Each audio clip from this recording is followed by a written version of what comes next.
এই বাংলা ছিল রাজনৈতিক পরীক্ষাগার, যেখানে ব্রিটিশরা তাদের শাসন কৌশল প্রয়োগ করছিল। 1826 সালের বাংলা ছিল ভবিষ্যতের পরিবর্তনের সূচনা। 1826 সালের বাংলার রাজনৈতিক ক্ষমতা সম্পূর্ণভাবে চলে গিয়েছিল ব্রিটিশদের হাতে।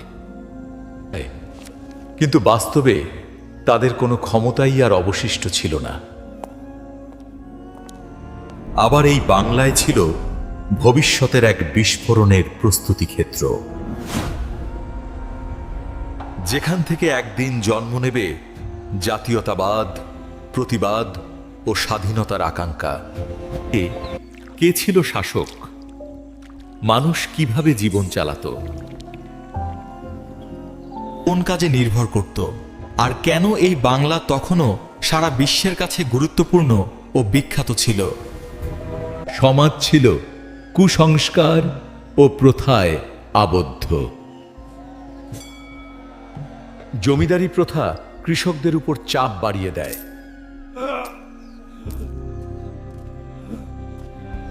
আজ আমরা ফিরে যাব সেই 1826 সালের বাংলায়।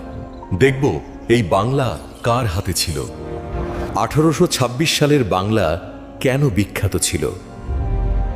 এর উত্তর বহুমাত্রিক। এই সময় বাংলার অর্থনীতি প্রধানত কৃষি নির্ভর ছিল। পলাশীর যুদ্ধের পর প্রায় 70 বছর পেরিয়ে গেছে। 1826 সালের বাংলা তাই শুধু অতীত নয়, এটি ভবিষ্যতের বীজ বপনের সময়। এই বাংলা ছিল ইউরোপীয় বাণিজ্যের স্বর্ণখনি। 1826 সাল, আজ থেকে ঠিক 200 বছর আগে। এই সময়ের বাংলা মানে শুধু একটি ভূখণ্ড নয়, এটি ছিল ইতিহাসের এক গভীর সন্ধিক্ষণ। কলকাতার বন্দর দিয়ে ইউরোপে রপ্তানি হতো বিভিন্ন পণ্য। জি, কাগজে কলমে তখনও মুর্শিদাবাদের নবাব ছিল।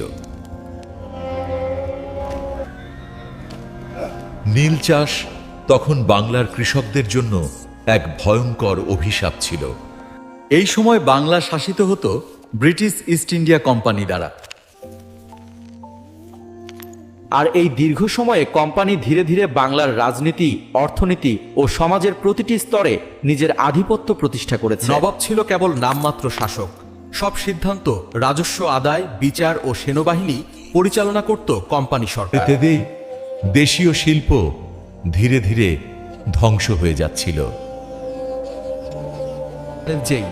যেখানে প্রাচীন নবাবী ঐতিহ্য ধীরে ধীরে বিলীন হয়ে উঠছিল এক নতুন ঔপনিবেশিক শাসন ব্যবস্থা।